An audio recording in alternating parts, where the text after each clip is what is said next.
Second talk for Presbymania 2009. And if I haven't thanked Jerome, I'll thank him again. I think, Jerome, you have made history with the first presbyopia webinar. I'm going to talk about the clamshell dynamically accommodating IOL through a clear corneal incision. Every multifocal IOL has got drawbacks, and that's because the human lens basically is an accommodating structure and not a multifocal structure. Again, the problem with doing LASIK on the cornea to induce presbyopia is that the cornea inherently is a monofocal structure and you're trying to make it multifocal. This talk has been actually made by Professor Cyres Mehta, and he's unable to be with us here today, so I'm going to present his talk.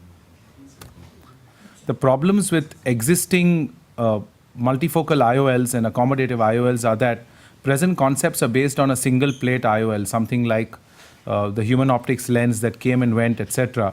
And UBM studies show that there's hardly about 1 or 1.5 diopters of accommodation, despite what so many studies will say. Once UBM got into vogue, we found that the lens didn't really move that much forward and back. And none of the present crop of lenses really fill up the bag. They leave it lax. So for a relaxed contract zonular concept to work, a partial bag which is loose and thus by inference lax leads to poor zonular tug relax functioning. So we've made this experimental lens called a clamshell, and as the name suggests, it's a clam. It's two interlocking plates like this. So you put in one and then you put in the other, and that prevents the problem of lenses that exist today, which are two pieces. You have to really open up the eye to get them in.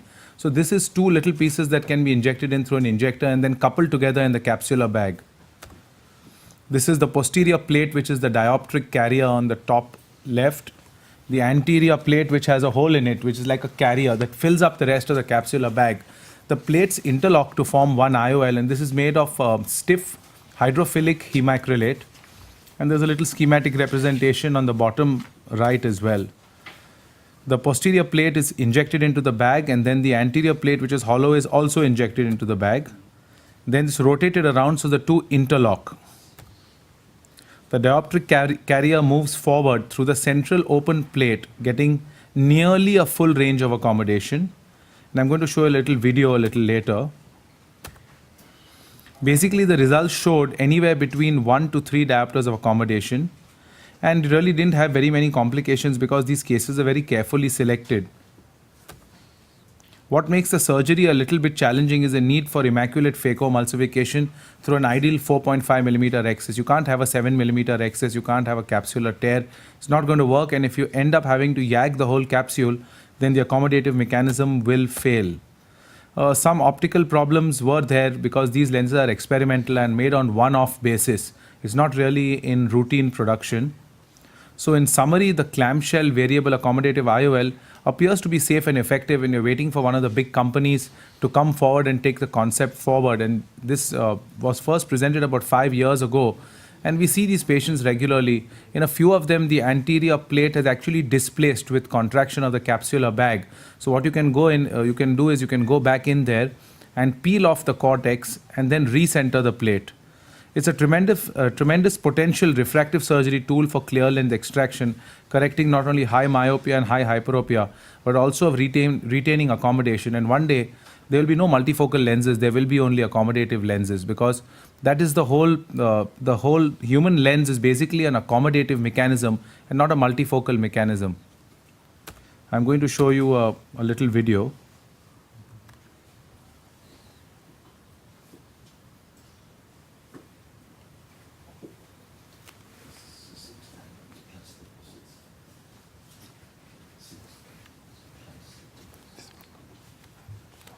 No.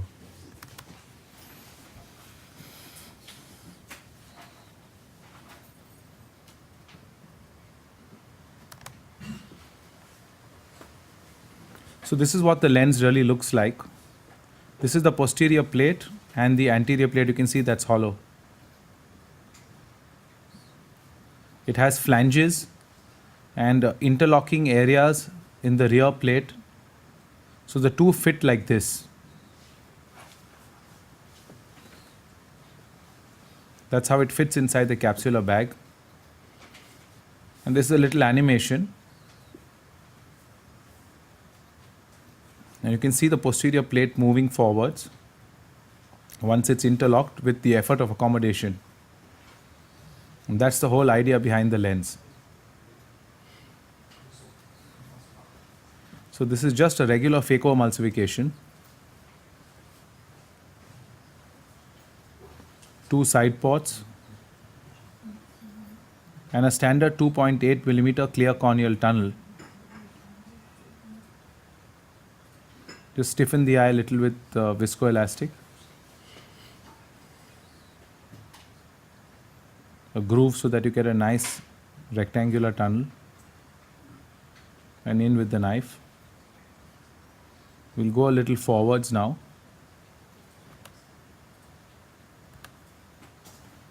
The end of cortical cleanup, and you can see that that's a 4.5-5 millimeter excess. Anything more than that and the anterior plate will not remain inside, it will jump out.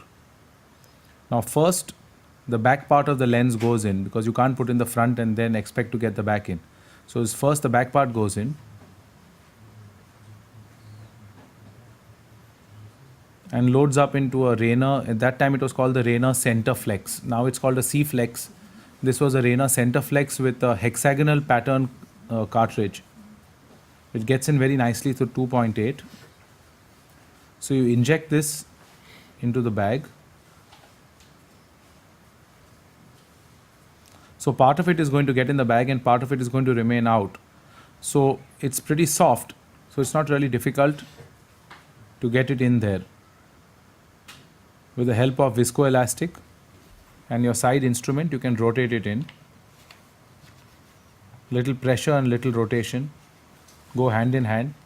So it will slip in like this.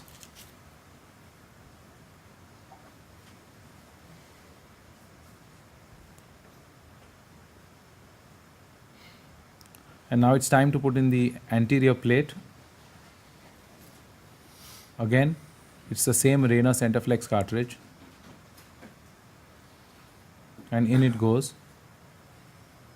So we have to get this whole mechanism into the capsular bag. That's basically the challenging part of the surgery. If you can get it in there, it will work.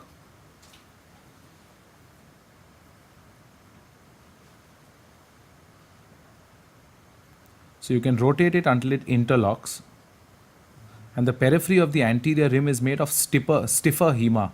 And it's a little thicker than the rest of the lens. The idea is that it adds some kind of stability to the whole complex. So this fills up the capsular bag quite a bit. But you have to really get it in there and interlock it. If you don't, the next day you will find that the anterior part has jumped out and is lying in the anterior chamber. So there you are. So it's effective. Well, not really that simple, but it's quite easy to insert and functions well. So this is the future of accommodative lenses, and slowly these kind of lenses will become more in vogue. And one day you're going to have refillable lenses, and the whole controversy about multifocal, this type and that type will all be gone, because we'll try to recreate the human lens the way it was. So it can expand and contract at will. Thank you. Thank you very much.